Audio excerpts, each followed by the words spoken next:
Abra sua Bíblia então em Lucas capítulo 7. Lucas capítulo 7.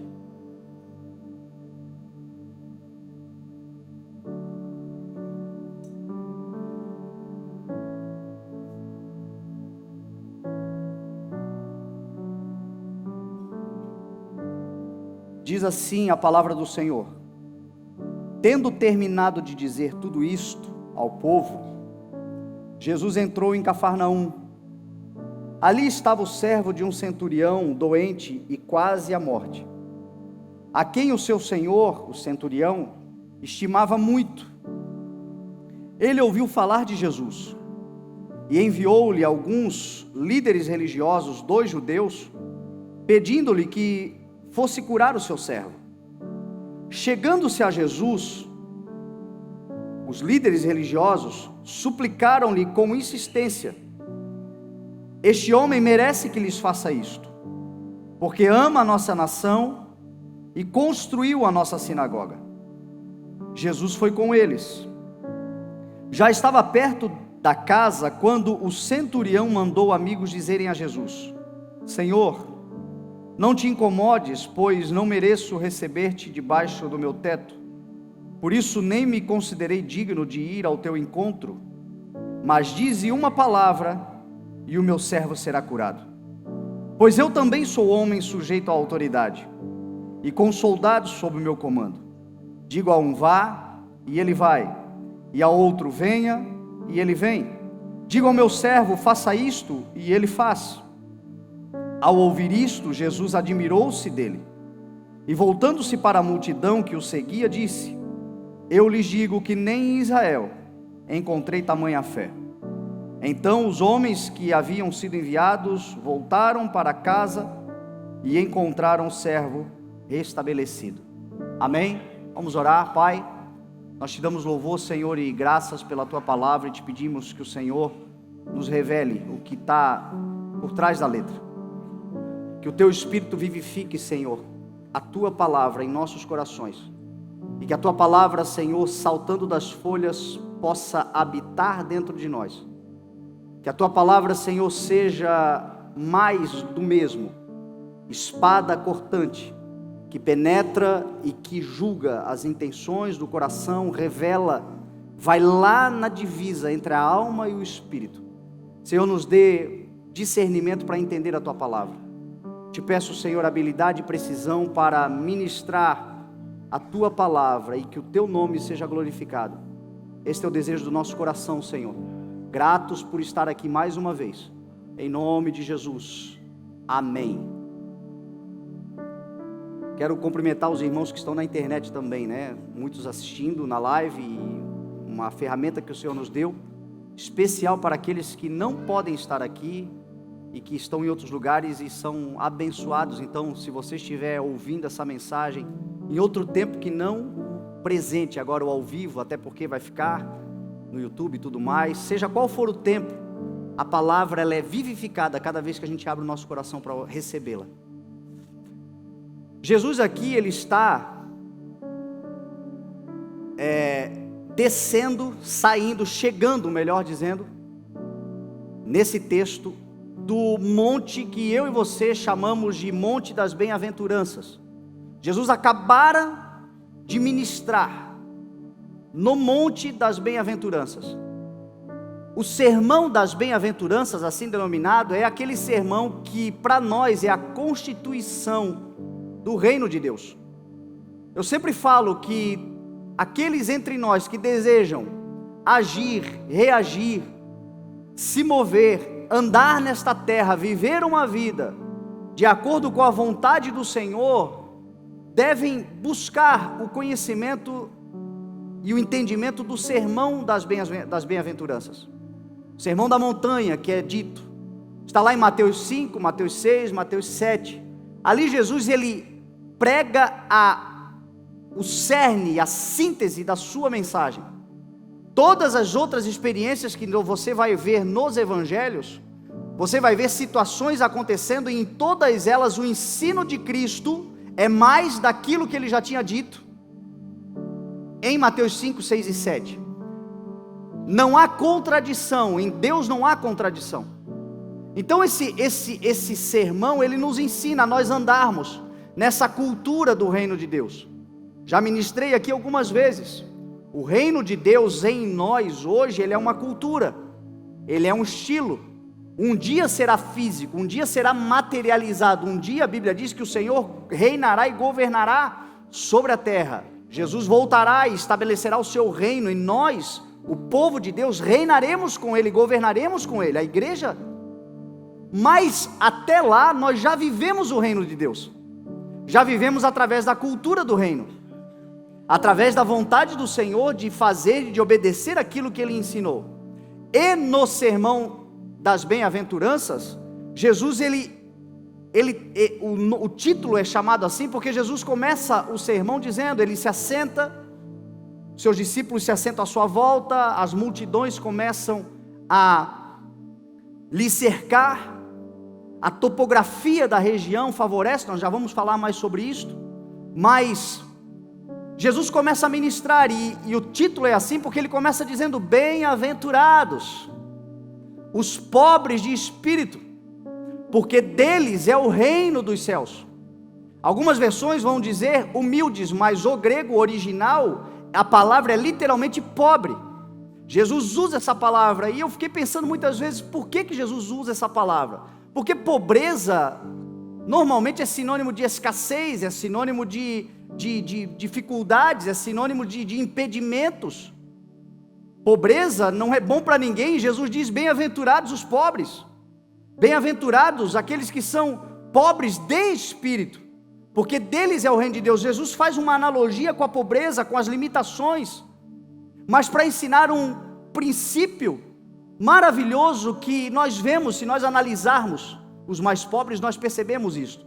O que você percebe muito bem na casa de pessoas mais simples, mais pobres? Você percebe que na casa deles não há exclusivismos, até porque não tem nem como ter exclusivismo. O shampoo é de todo mundo, o sabonete é de todo mundo, o danoninho, quando tem, é de todo mundo. Na casa de pobre há compartilhamento, até mesmo no meio das pessoas mais pobres nós vemos mais solidariedade. Em bairros mais humildes, em casas mais humildes, em vilas mais humildes, as casas não tem nem tranca. As pessoas, o vizinho entra na casa do vizinho para pegar 1 quilo de arroz, uma colher de farinha. Quem é pobre aqui dá um glória a Deus e sabe o que eu estou dizendo. E Jesus está ensinando exatamente isto, que no reino de Deus deve ser desse jeito. As pessoas devem compartilhar das suas coisas.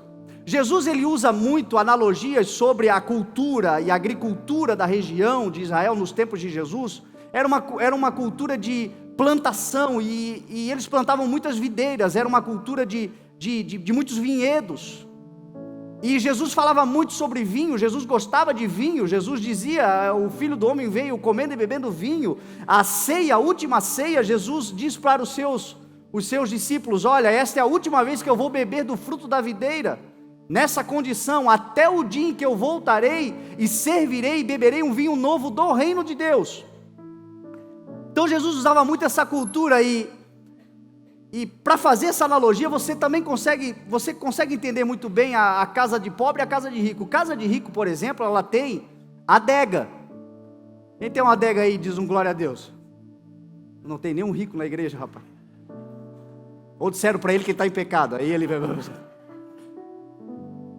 Então na casa de rico tem a adega, e a adega tem lá aqueles vinhos nobres, exclusivos, que ele, quando bebe, ele bebe num momento especial, ele, no máximo mais alguém. Não é vinho para todo mundo, é para os momentos especialíssimos, exclusivos.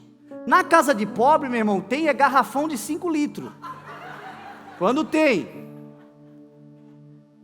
Aqueles que gostam de fazer uma caipirinha, todo mundo dá uma bicada na caipirinha, mas a maioria não é nem para beber vinho, é para fazer sagu mesmo, que é para todo mundo comer.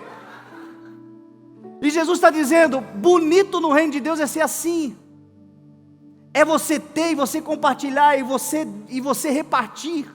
Jesus, quando deu o ensinamento dizendo que dificilmente um rico entrará no reino de Deus, ele não disse que é impossível, ele disse que é mais fácil que um camelo passe debaixo de uma agulha do que um rico. Por que ele falou isso? Porque o jovem rico se apegou às suas coisas. Jesus diz: você quer ser perfeito? Vá, venda o que tem, dê aos pobres e depois me siga. Jesus não disse que ele tinha que vender para entrar no reino de Deus. Jesus estava ensinando que ele devia ser alguém que compartilhasse. E a gente sabe que as pessoas, quando elas têm muito, elas são tentadas. A avareza é perigoso. E Jesus está dizendo: não, bem-aventurados os pobres de espírito, aqueles que compartilham, aqueles que aquilo que têm é de todo mundo, aqueles que, mesmo que seja pouco, o pão nosso de cada dia, a gente reparte, a gente divide, ainda que tenha 1 quilo de farinha, mas o irmão não tem nem uma caneca, ele compartilha. Jesus está dizendo: aquele que é assim, no Espírito, o reino de Deus será dele. O reino de Deus de paz, de justiça e de alegria no Espírito Santo. A palavra, ela também tem uma conotação de humildade. E você sabe o que é humildade no Evangelho? Você sabe o que é humildade segundo o perfil e o padrão, o ensinamento bíblico? Humildade segundo o padrão bíblico não é você pensar menos de você, mas é você pensar menos em você. Quem pensa menos de si não é humilde. É problemática, tem baixa autoestima. Tem gente que a gente encontra e ela olha para ela fala dela numa desmoralização, numa diminuição, colocando-se cada vez mais para baixo, e às vezes com uma conotação de humildade, ou para despertar nas pessoas comiseração. Isso não é humildade. Isso muitas vezes é até uma falsa humildade, mas na maioria das vezes é baixa autoestima. Humildade não significa você pensar menos de si, significa você pensar menos em si. Jesus era manso e humilde. Venham a mim, todos vocês que são cansados e sobrecarregados, porque eu vos aliviarei. Aprendei de mim, que sou manso e humilde.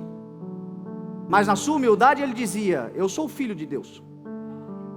Na sua humildade ele dizia: eu sou o pão vivo que desceu dos céus. Na sua humildade ele dizia: eu sou a água da vida. Na sua humildade ele disse: antes de Abraão nascer eu sou. O povo não entendeu isso, mas ele mostra a sua humildade. Sendo tudo o que era, não considerou ser, mas esvaziou-se em benefício de outro.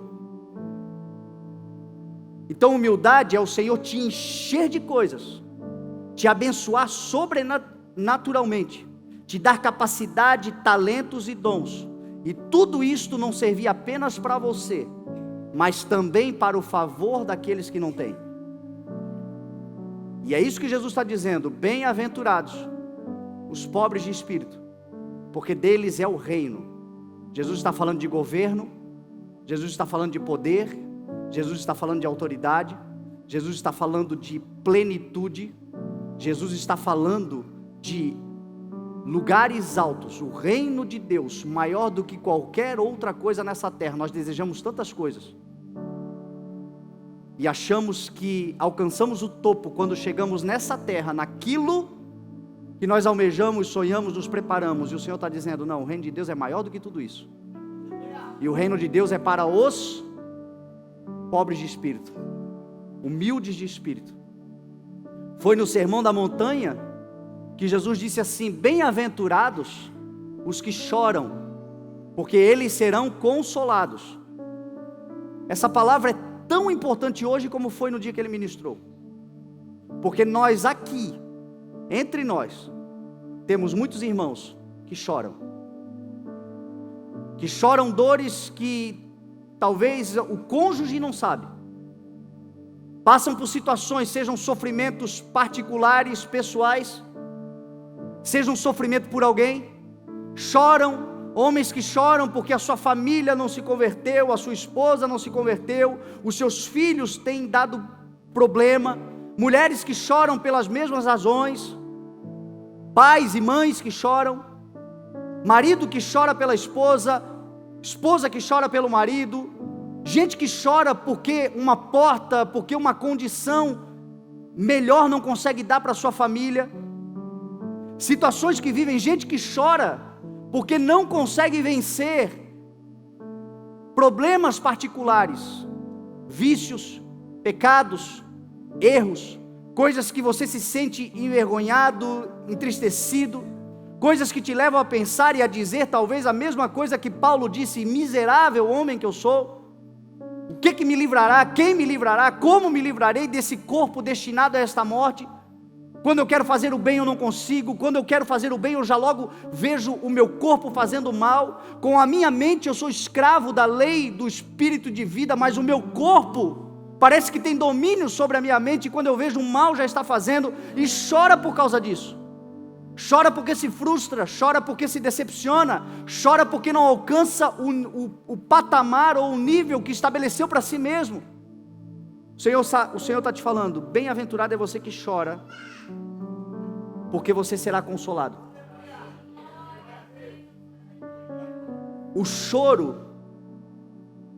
é ainda a maior prova de que o Espírito Santo está com você e de que você está na luta vencendo, apesar de achar que está perdendo. Porque o problema não é quando eu choro por não vencer. Quem vai nos consolar? A Bíblia diz que Ele enxugará dos nossos olhos toda lágrima. A Bíblia diz que o lugar para onde Ele está nos levando, preparando para nos levar, é um lugar onde não haverá mais choro. Mas a vida é uma vida de tribulação, de choro, de dificuldades. A vida é uma vida de desafios que nos dão muitas vezes um sentimento de impotência. Mas enquanto você tem esse sentimento, significa que o Espírito Santo está em você. O problema é gente que tem a mente cauterizada, que o erro já não lhe dá mais um sinal, de que o mal que está em si já não lhe provoca mais na alma vontade de chorar. Pessoas que já não se decepcionam mais com os seus próprios fracassos, mas se entregaram a eles. É a cauterização da mente o grande problema. O Senhor está dizendo para você: enquanto você está chorando, ainda que você esteja chorando, mas semeando, uma palavra se cumprirá na sua vida. Você voltará e colherá cada feixe que você semeou com choro, você colherá com alegria, porque o Senhor enxugará dos nossos olhos toda lágrima, e Ele consolará todos aqueles que choram.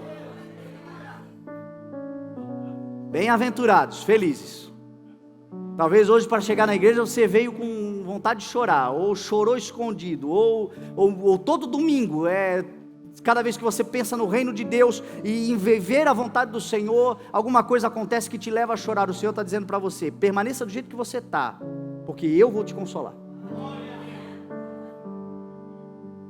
Foi no Sermão da Montanha que Jesus Cristo ministrou, dizendo: bem-aventurados os que têm fome e sede de justiça, porque eles serão satisfeitos.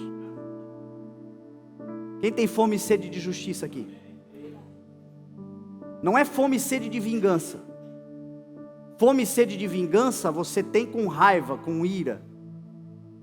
Fome e sede de justiça você tem quando o sentimento é de impunidade. Na fome e sede de justiça, você quer que cada um tenha aquilo que lhe é devido.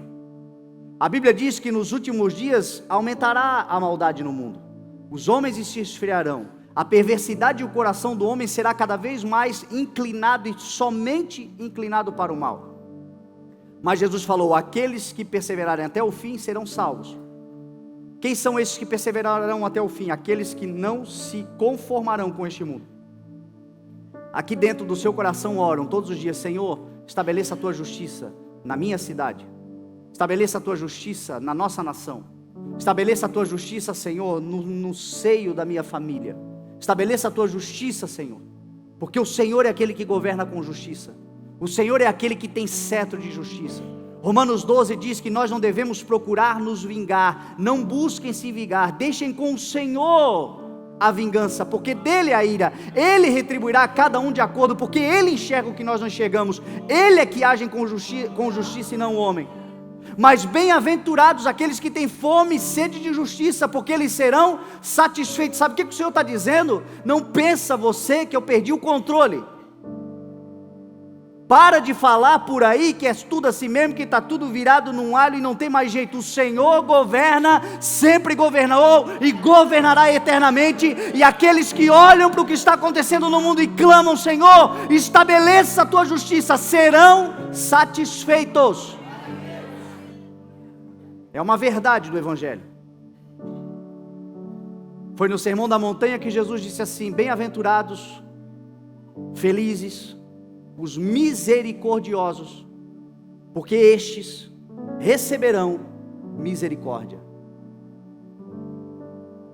Foi Tiago quem falou que haverá juízo sem misericórdia para aqueles que não foram misericordiosos, porém a misericórdia triunfará sobre o juízo. Você sabe o que é misericórdia? É você colocar o seu coração na miséria de outro, é você se compadecer, ainda que aquele que é alvo da sua misericórdia não mereça nada do que você fez. Sabe o que o Senhor está dizendo? Que todos nós um dia dependeremos de misericórdia. A do Senhor é todo dia. A Bíblia diz que é por causa das misericórdias do Senhor, do seu grande amor, que nós não somos consumidos, porque a sua misericórdia, as suas misericórdias são novas a cada manhã. Não tem um dia que os nossos olhos se abram que não é resultado de misericórdia de um Deus que triunfa sobre o juízo. O salmista vai dizer assim: eu te louvo porque tu não me trata como os meus pecados merecem. Eu te louvo porque eu não sou tratado de acordo com os pecados, porque se eu for tratado de acordo com as falhas, meu irmão, eu não acordo amanhã. Se nós pudéssemos nos auto-justificar, Jesus não precisaria ter morrido.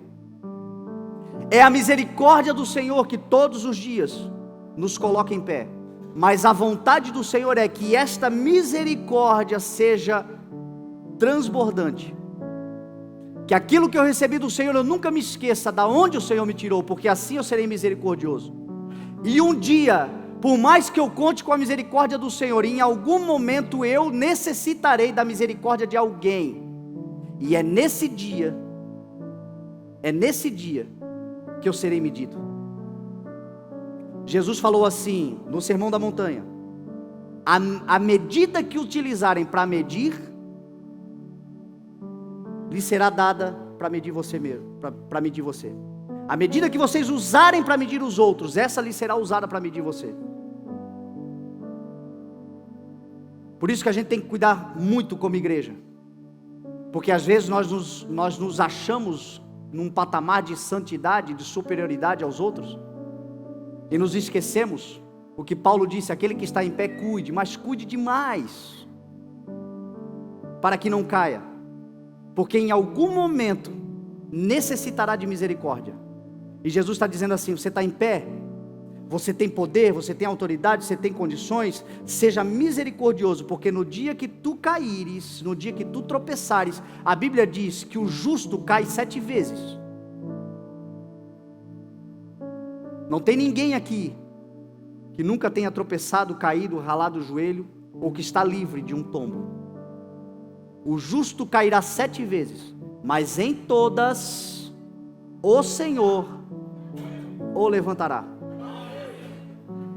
Davi escreveu: nunca vi um justo desamparado, nem a sua descendência mendigar.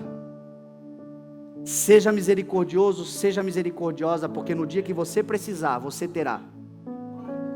Ainda que a misericórdia não venha de quem você espera, porque este é um problema que fecha o nosso coração. O problema de muitos de nós é que nós agimos com misericórdia, mas esperamos a recompensa do alvo da misericórdia.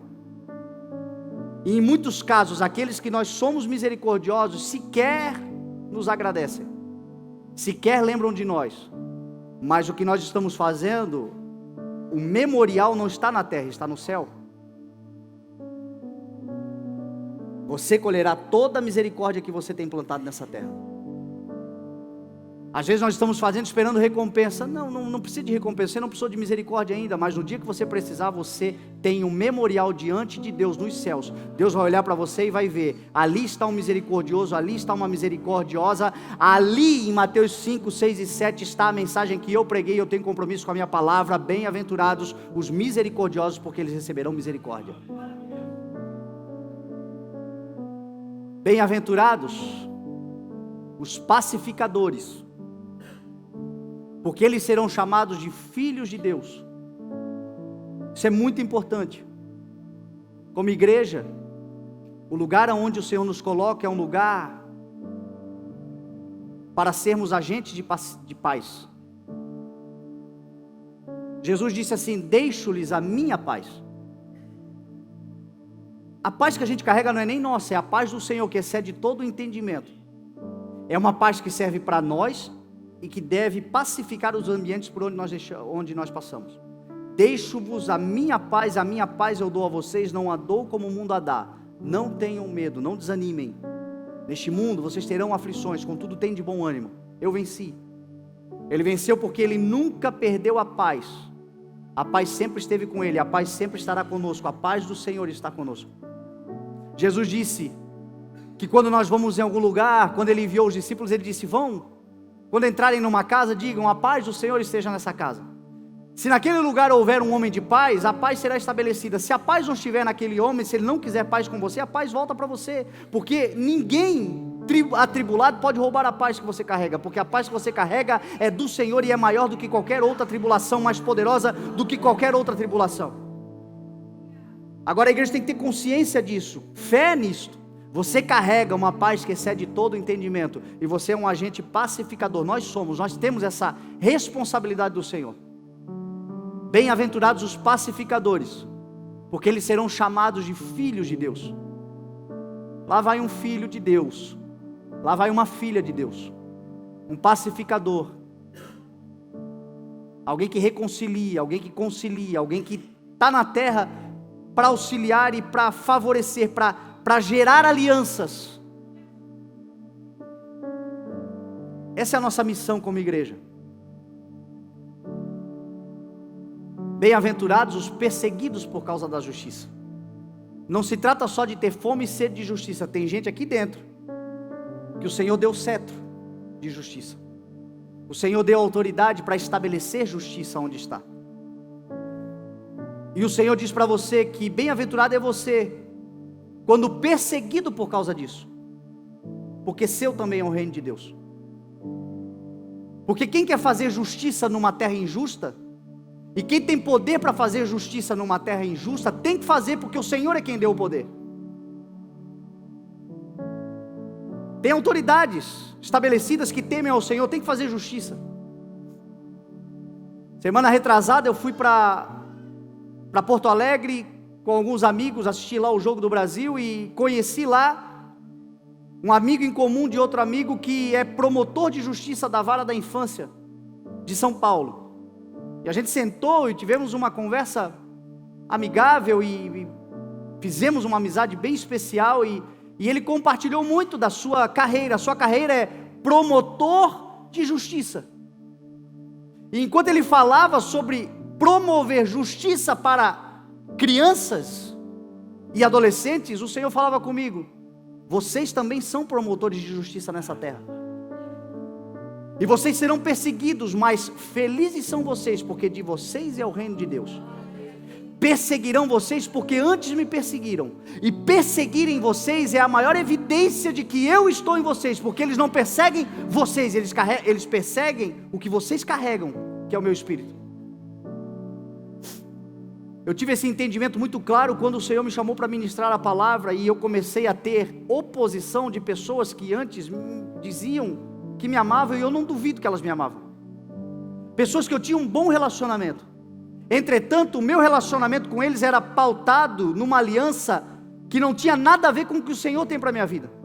Então, o simples fato de eu ter me alinhado com a vontade de Deus, eu passei a ter inimigos que antes eram amigos. E o Senhor me falou: Fernando, o problema não é com você, o problema é com aquilo que você carrega. A perseguição não é você propriamente. é a unção que está sobre a sua vida.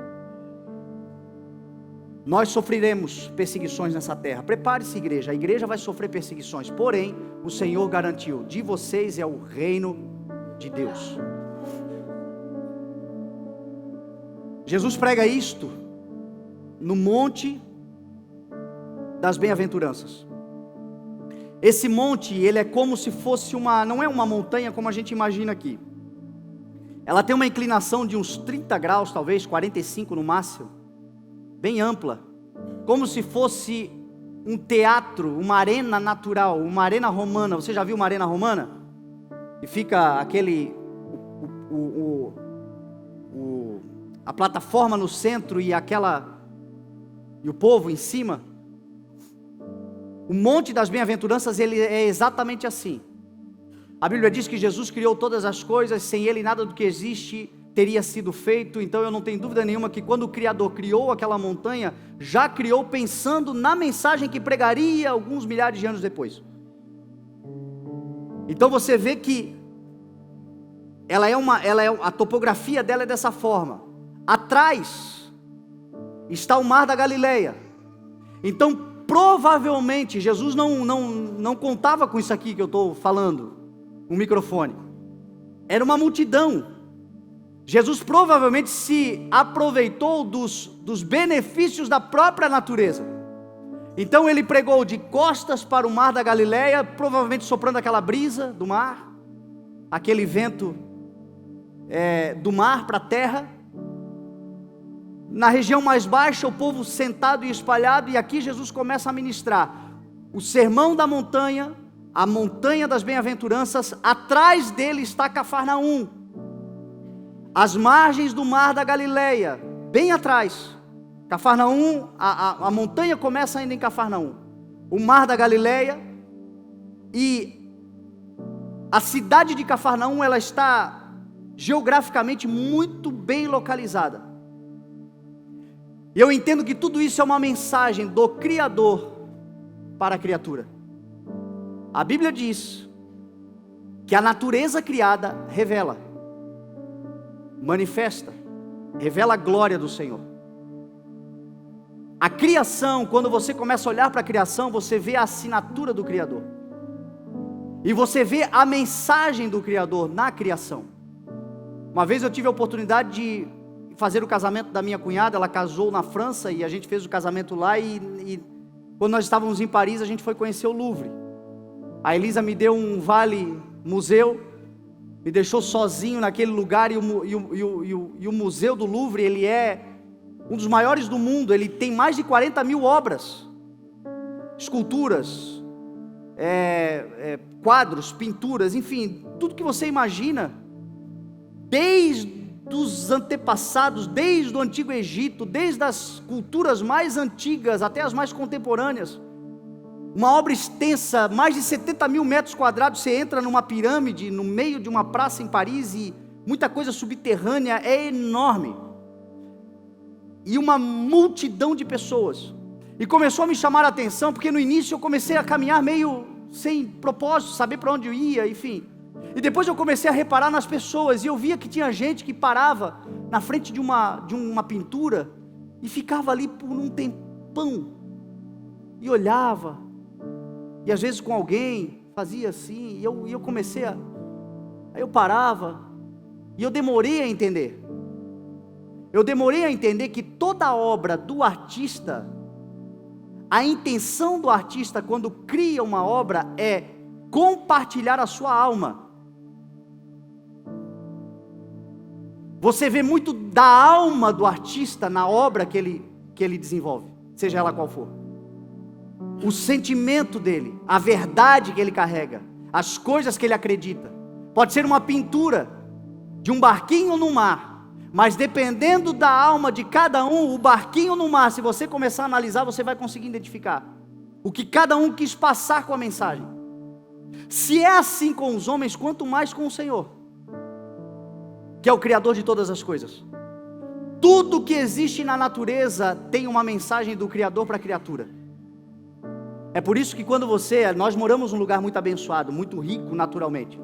Se você um dia sair para caminhar ali na beira-rio, conseguir se desligar e ir contemplando a criação, Deus vai falar com você. Você vai entender muitas coisas do Senhor somente na observação daquilo que Ele criou. Inclusive o tamanho do amor dele por você, porque tudo que Ele criou para servir o homem. O homem não foi criado, o homem foi criado por último, não porque o homem era menos importante, o homem foi criado por último como a coroa da criação do Senhor. Todas as coisas foram criadas para o usufruto. Deus disse assim: dominem, subjuguem, exerçam autoridade sobre a terra. E cada coisa criada tem um recado. Essa região específica tem um recado. A topografia dessa região, bem do lado de Cafarnaum.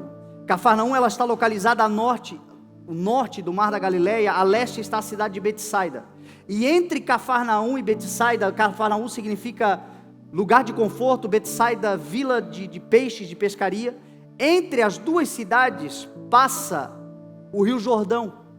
O Rio Jordão, ele nasce no Monte Hermon, na fronteira de Israel com o Líbano, e ele vem descendo, e é o Rio Jordão quem forma o Mar da Galileia. O Mar da Galileia não é um mar, é um lago. É um lago de água doce, formado pelo Rio Jordão, que por conta da sua dimensão é chamado de mar, mas ele é resultado do Rio Jordão. O Rio Jordão que nasce no Hermon. Hermon significa santuário. Rio Jordão, Jordão significa aquele que desce.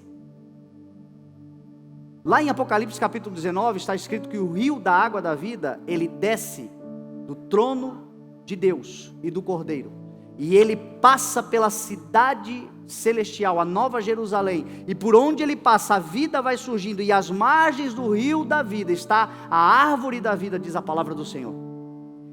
Lá em Israel nós vemos uma analogia desta mensagem. Rio Jordão, aquele que desce. Você conhece alguém que desceu dizendo: eu sou a água da vida? Você conhece alguém que desceu dizendo, saiu do santuário da onde ele estava, da condição em que estava de rei, de soberano, e resolveu vir habitar entre nós, descer entre nós para nos trazer vida e vida abundante? O Rio Jordão naquele lugar é o símbolo do próprio Cristo. E o Rio Jordão, quando você for lá, você não se decepcione, porque quando você ver o Rio Jordão, você vai dizer assim: meu Deus, porque a gente tem aqui como referência o rio Itajaiaçu, que é um rio magnífico, grandioso, imponente, desce lá de cima do alto vale e vem ganhando força e deságua aqui na foz. Por isso que eu gosto de comparar Cafarnaum a Itajaí, porque a gente tem essa experiência aqui também. Porém o Rio Jordão é um rio de 18 metros, no seu ponto mais largo, 18 metros de largura, e o ponto mais profundo, 5 metros de profundidade. Não é um rio de muita força, mas é um rio constante. É um rio manso e humilde, porém constante, onde a vida flui em todo o tempo. Muitos de nós, às vezes, achamos que a vida com Deus tem que ser uma vida de grandes experiências. Não. A vida com Deus só precisa ser uma vida de constância. Às vezes a gente pensa que para o Deus estar na nossa vida, e para Deus se mover, e culto que Deus se move, e vida que Deus se move, é aquela vida que parece uma montanha russa, que é grandes emoções, que é sempre uma enxurrada, e muita água rolando. Não, o que o Senhor quer é que a água flua todos os dias, ainda que seja mansa e humilde, mas que seja constante, sem impedimentos. É isto que de fato dá vida a um cristão. O Rio Jordão é esse rio que ele parece que não vai dar em nada, mas a constância, sem limitações, forma o Mar da Galileia. O Mar da Galileia, ele é o símbolo da igreja. É um mar de muita vida. É um mar de uma importância geográfica essencial. É um mar que, por conta das encostas, da topografia da região, ele sofre abalos e grandes tempestades se formam, porque é como se o vento entrasse e formasse um redemoinho, não conseguisse sair, e aonde a gente vê que um lago gera tempestades, como a música que nós cantamos, isso acontece até hoje. Na segunda vez que eu fui, eu pude observar uma pequena tempestade no mar, não grande, mas aconteceu e eu pude entender isso. Para nós aqui da nossa região, a gente chama de tribuzana. Você sabe o que é isso? Assim é a vida da igreja. A vida da igreja é uma vida de grandes tempestades. Na igreja nós temos grandes problemas. Na igreja e com o Senhor e na vida com Deus, nós não estamos livres de vendavais, de problemas. Nunca estaremos. É uma insensatez enorme achar que você vai andar com Deus e não haverá problemas na sua vida. O que o Senhor garante para nós não é livramento das tempestades, mas é um livramento nas tempestades. O Senhor está na sua vida. Você pode ser como esse mar da Galileia, ter dias de tempestades, de ventos, dias que as circunstâncias não são boas, mas o Senhor é o rio que traz vida, o Senhor é aquele que navega nesse mar. O Senhor escolheu o mar da Galileia como principal lugar para levar o seu ministério aqui e lá, se posicionou nesse lugar, e todas as vezes que esse lugar estava um caos, quando Jesus estava nesse lugar, o lugar foi pacificado. Jesus estava numa tempestade, dormindo dentro do barco, o barco não afundou, porque ainda que ele pareça que esteja dormindo, se ele estiver dentro do barco, pode vir onda, que a onda não vai virar o barco.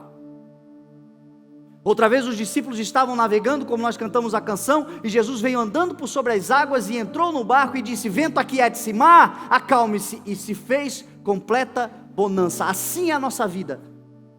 Tem dia que eu e você só precisamos clamar: Senhor, não te importa que afundemos?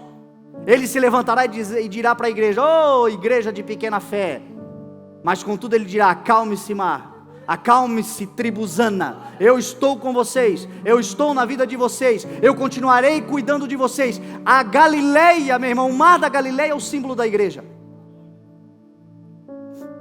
O mar da Galileia é um mar que até hoje tem muita vida, muitos peixes. Naquele tempo, especialmente, a cultura, a economia das cidades em torno do mar da Galileia era basicamente da pescaria. Muitos peixes. Pedro foi encontrado por Jesus fazendo o quê? Lavando as redes depois de uma noite de pescaria. Tiago e João consertando as redes depois de uma noite de pescaria. André, irmão de Pedro, também era pescador. Boa parte deles vivia dessa cultura. E o mar era um mar muito abençoado. Porém, a Bíblia diz que Pedro, quando foi encontrado por Jesus, não pescou nada na noite anterior. Estava frustrado, no lugar cheio de vida. O que isso nos ensina? A nossa vida com o Senhor é exatamente igual. Nós, como igreja, nós somos sim muito abençoados. Nós temos sim muita vida dentro de nós. A igreja, ela é abastecida. A Bíblia diz que o Senhor já nos abençoou com todas as bênçãos espirituais nas regiões celestiais em Cristo Jesus. Nós já somos herdeiros de todas as coisas. Nós já temos todas as coisas. O que nós precisamos aprender é que, por mais que nós tenhamos muita experiência, por mais que nós já tenhamos muita teologia, por mais que nós já tenhamos muito conhecimento sobre as coisas de Deus e as coisas do reino de Deus, quem conhece o tempo e o modo exatamente onde está a pescaria é o Senhor Jesus. Sabe o que a palavra do Senhor nos ensina? Não importa quanto tempo você tem de experiência, importa que mesmo assim você continue dependendo do Senhor. Pedro diz assim: mestre, eu pesquei uma noite inteira, não peguei nada. Eu entendo de pescaria, eu sei que o mar não está para peixe, mas por causa da tua palavra eu vou, e na tua palavra eu vou lançar as redes.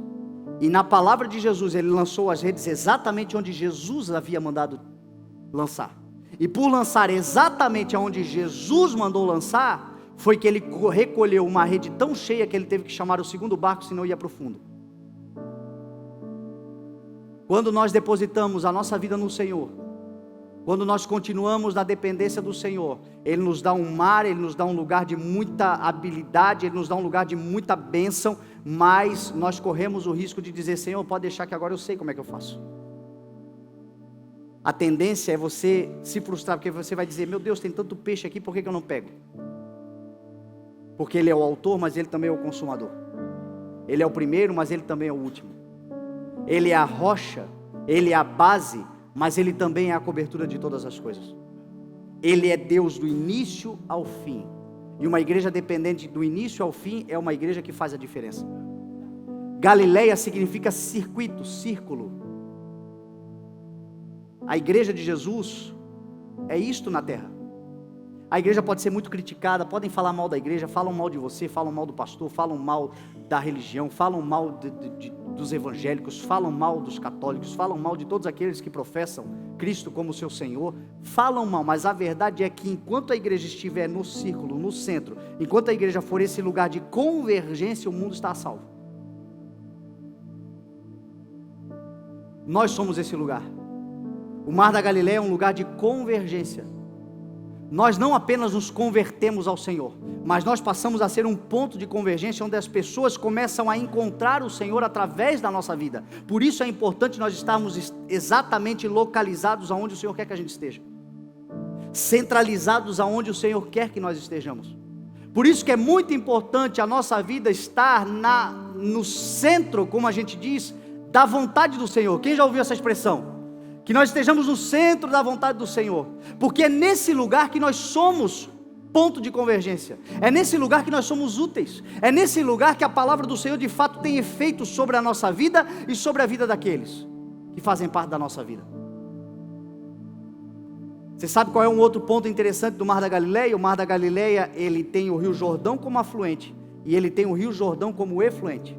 O Mar da Galileia, ele só existe e é tudo que eu já falei para você, porque o Rio Jordão entra, passa e sai. E a Bíblia diz que o Rio Jordão continua pelo Vale do Jordão, ele continua descendo, até o Mar Morto. No Mar Morto, tudo se acaba. Por quê? Porque o Mar Morto só tem entrada, não tem saída. O Mar Morto é só o venha a nós o vosso reino. E nada do reino na vida de ninguém. E assim é a vida de todo aquele que só vive no Evangelho, por aquilo que o Senhor pode fazer por ele, e nada do que o Senhor faz por ele se torna útil na vida de alguém. Sabe o que acontece com esse tipo de gente? Amargura, azedume. Todo crente que se deixa azedar, amargurar-se, que se torna insípido, que se torna um ser difícil de lidar, é resultado de um coração fechado. Todo o bem que o Senhor tem feito sobre a sua vida, que possa fluir sobre a vida de outros, e você sempre terá a vida abundante do Senhor sobre a sua vida. Quando você chegar no Mar Morto ele está a 400 e tantos metros abaixo do nível do mar. O Mar da Galileia 200, o Mar Morto 400, e o Rio Jordão, como é aquele que desce, ele vem descendo, e ele termina no Mar Morto, e o Mar Morto só recebe, não doa, e se torna um lugar inóspito. Quando você chegar no Mar Morto, tem uma curiosidade que você vai sentar, vai sentar na água, não vai afundar, você não afunda. Então todo mundo tira lá foto, acha interessante, mas tem uma plaquinha lá: não fique mais do que 15 minutos, porque isso pode lhe fazer mal. O crente amargurado que só recebe e não doa é exatamente esse crente. Você não consegue ficar mais de 15 minutos perto dele. Se você começa a conversar com ele, em 15 minutos você está azedo igual ele, está amargurado igual ele, você precisa de um banho de água doce, porque já grudou em você a amargura dele. E a Bíblia diz: cuidado que nenhuma raiz de amargura brote no seu coração, porque a raiz de amargura contaminará muitos.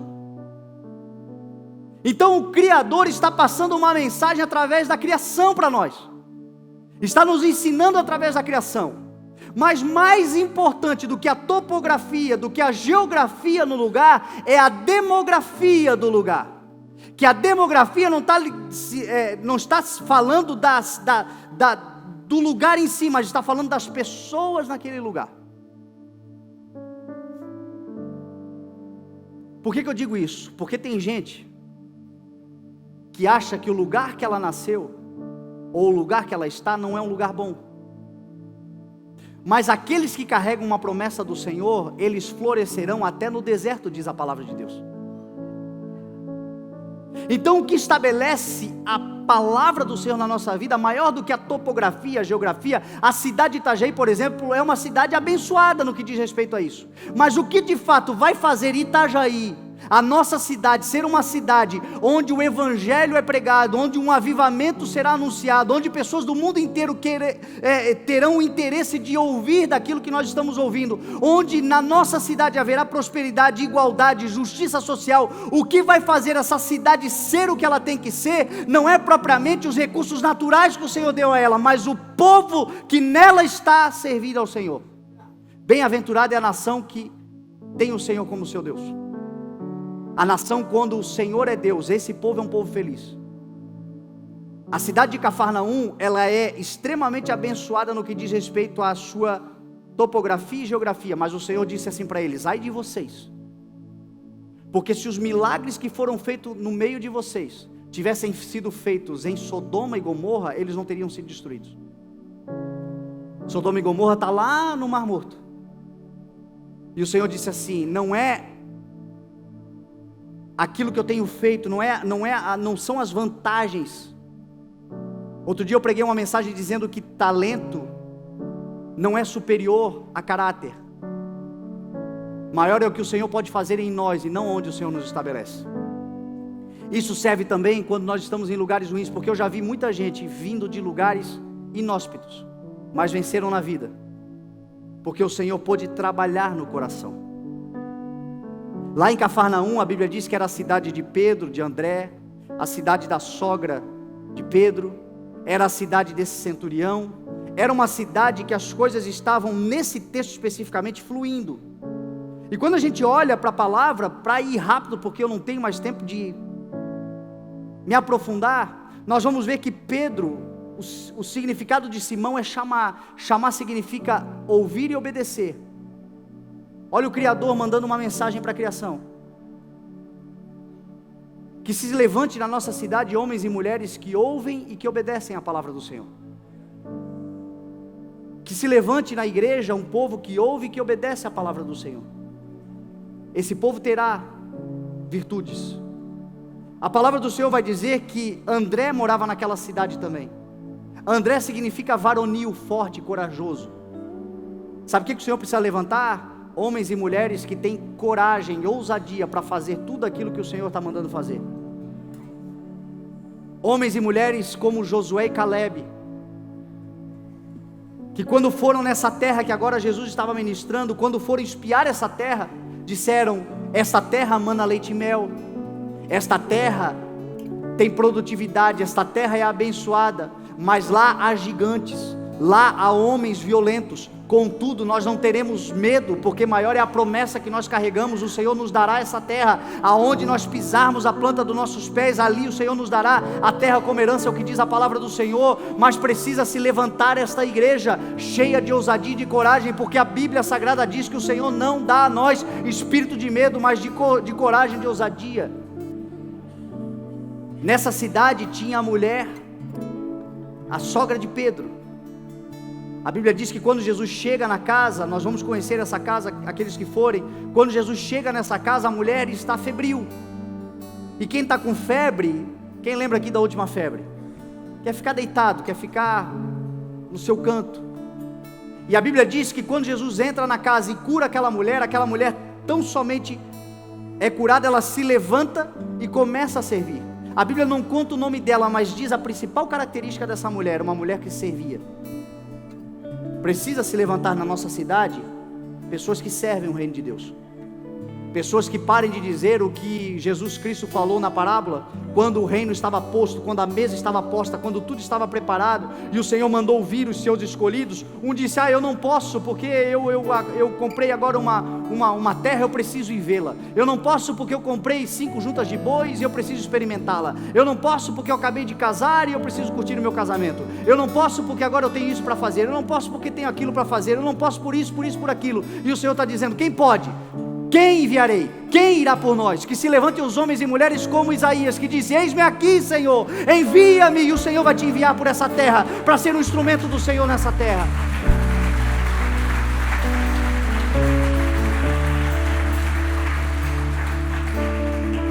nesse texto tem um centurião, que é um gentil e que é o exemplo de uma autoridade constituída.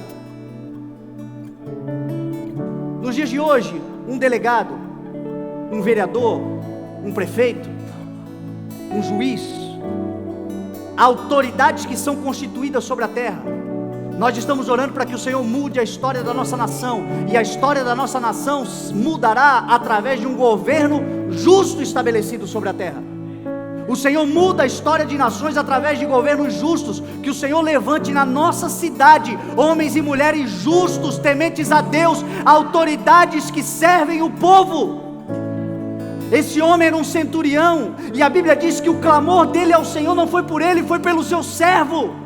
O que é uma autoridade constituída pelo Senhor, senão alguém para servir?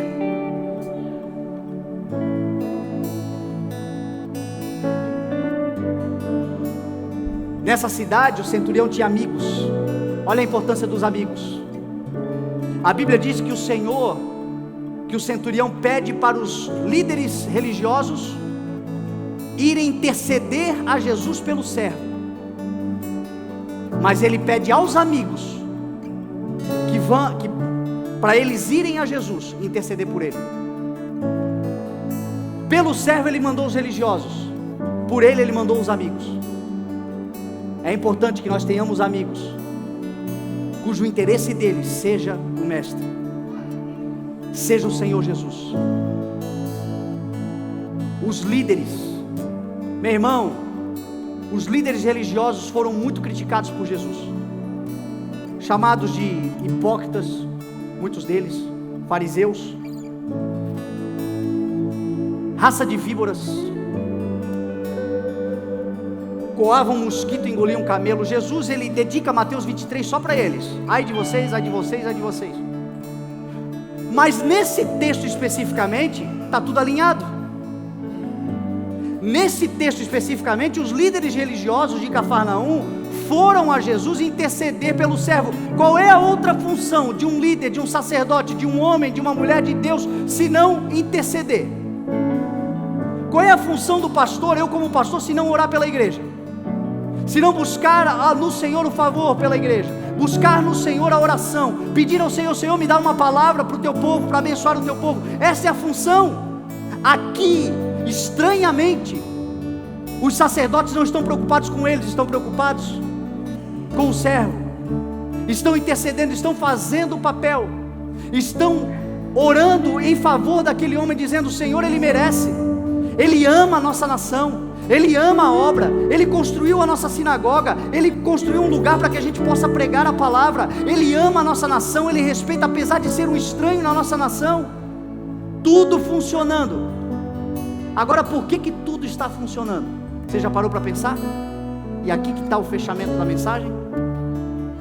Tudo nesse texto está funcionando porque todos estão orbitando, girando em torno de Jesus. Quando tudo gira em torno de Jesus, há harmonia. Quando tudo gira em torno daquele que é chamado de Sol da Justiça, por Malaquias: vocês que reverenciam o meu nome, que temem o meu nome, o Sol da Justiça se levantará, trazendo cura sob as suas asas. Lá em Apocalipse ele é designado a resplandecente estrela da manhã. O que está acontecendo nesse texto é que todos estão orbitando em torno de Jesus Cristo, que deve ser o centro de todas as coisas. Religião só serve, meu irmão, só presta quando ela gira em torno de Jesus. Autoridades constituídas justas só servirão para nós quando elas temerem ao Senhor Jesus. Amigos só serão bênção para nós quando eles nos levarem para mais perto do Senhor Jesus.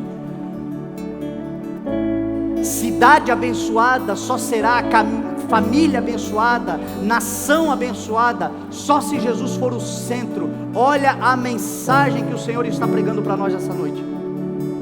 Quando Ele é o centro, de fato, de tudo e de todos, Paulo vai dizer lá em Colossenses capítulo 3, verso 11: nesta nova vida, Que vida é esta? A vida em Cristo. Nesta nova vida em Cristo, com Cristo, para Cristo, por Cristo, não há diferença entre judeu e grego, circunciso ou incircunciso, bárbaro ou cita, escravo ou livre, porque Cristo é tudo e está em todos. Sabe o que vai dar harmonia para a igreja, para a nossa nação, para a nossa cidade? Quando Cristo for tudo em todos. Quando nós entendermos que Cristo está conosco, mas Ele também é Emmanuel sobre a vida do outro. Eu sou livre, aquele é escravo, mas Cristo também, nessa nova vida não há diferença, todos são um no Senhor. Eu sou letrado e aquele é iletrado, não há diferença, todos são um em Cristo. Eu sou circunciso, obediente da palavra, jejuo, oro e faço as minhas orações e dou esmola aos pobres. Aquele lá tem um coração meio fechado. Na nova vida em Cristo, a misericórdia triunfa sobre o juízo, a misericórdia vem sobre todos, o Senhor e a sua graça virá sobre todos. O Senhor está na minha vida, mas está na vida do outro também. Isso dá harmonia. O sistema solar da nossa galáxia mostra exatamente isso. Jesus é o Sol, nós somos a Terra, e nós só temos vida e harmonia porque nós estamos exatamente onde a gente tem que estar. Se a Terra estivesse um pouco para frente, queimaria. Se tivesse um pouco para trás, congelaria. Se no seu movimento de rotação, que é o seu giro em torno de si mesma, não for na velocidade que o Senhor estabeleceu, também morreríamos.